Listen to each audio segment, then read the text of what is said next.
The other day, I actually laughed out loud when a headline popped up on my phone from the Jerusalem Post. Hi, I'm Ron Cantor with Tiferet Yeshua Congregation right here in Tel Aviv. Stick around until the end so I can send you my free ebook. The headline that caused me to chuckle is really no laughing matter at all, as Israelis have been targeted by knife-wielding Islamic terrorists for the past few months, causing 21 deaths and nearly 200 injuries, two more since I wrote the script. The headline read, Palestinian Authority Claims, Israel Planting Knives Near the Bodies of Palestinians. Now, as absurd as this sounds to you, there are millions who will believe it. That's why they peddle it. They know it's not true, but they also know that it will be bought by millions. No proof needed. First, in the Muslim world, where children are taught from an early age about the bloodthirsty ways of the evil Zionist. Just a few weeks ago, an Israeli journalist was interviewing a Syrian refugee in Italy. The refugee spoke of Israel in the most terrifying terms. Of course, he had never met a Jew or an Israeli, and he was shocked to discover that the pleasant man interviewing him was both. He and millions like him will just repeat over and over again made-up stories about Israel. Then there's Europe.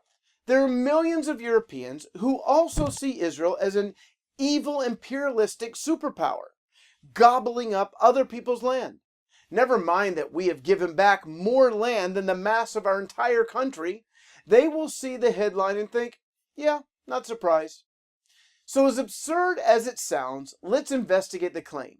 Here's the exact quote from the PA spokesman.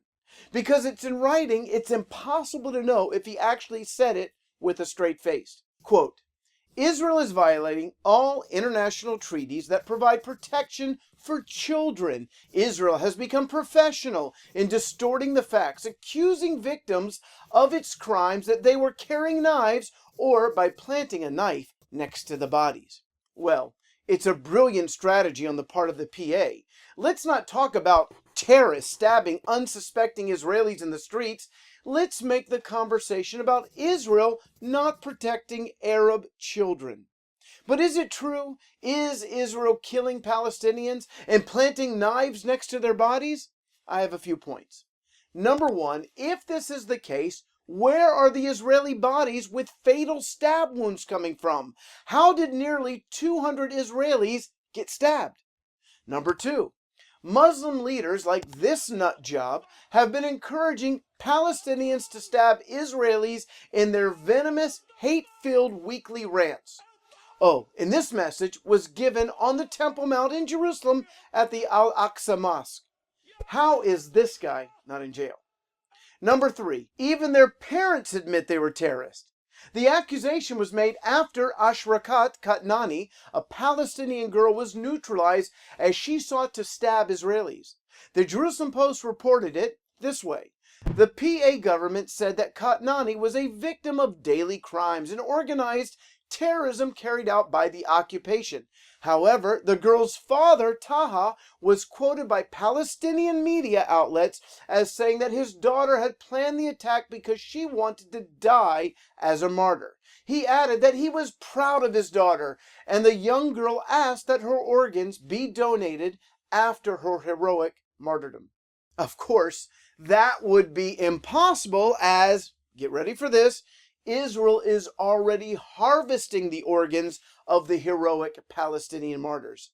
Don't believe me? Just ask the Palestinian United Nations ambassador who made this ridiculous claim a few weeks ago. Number four, there is video footage of Palestinians stabbing Israelis.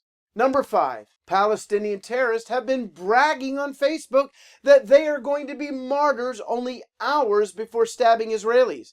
I guess that is Mark Zuckerberg working with the Mossad?